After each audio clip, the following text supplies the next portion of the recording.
অনেক দিন হয়ে গেল দেখি না তোকে। বড্ড মনে পড়ে তোর কথা।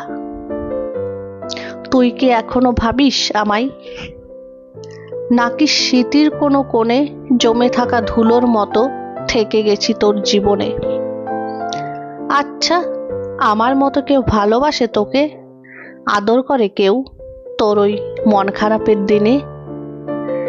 বৃষ্টিতে এখনো ভেজিস তুই, নাকি সংসারের বড্ড চাপে ভুলেছিস নিজেকে সাজাতে, নিজেকে মেলে ধরতে? অনেক কিছুই মনে পড়ে, তবু ভুলে থাকতে হয় রে প্রাক্তন স্মৃতির ছলনায়।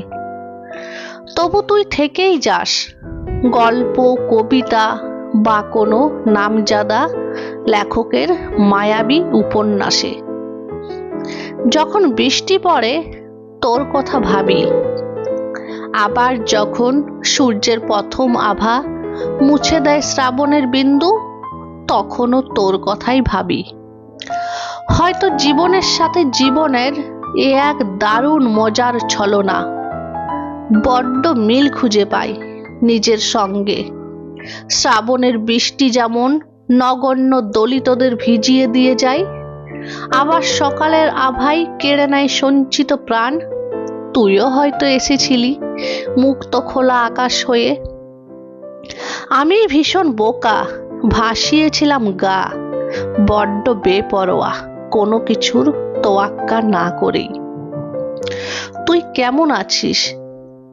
হয়তো ভালোই আছিস। নতুন দিনের সকাল, নতুন মানুষ, সব মিলিয়ে দারুণ। হয়তো কোনো গল্পের নায়িকার মতো। আর আমি সময়ের পরিভাষে বড্ড একা থেকে গেছি সেই প্রাক্তন স্মৃতির গভীরে।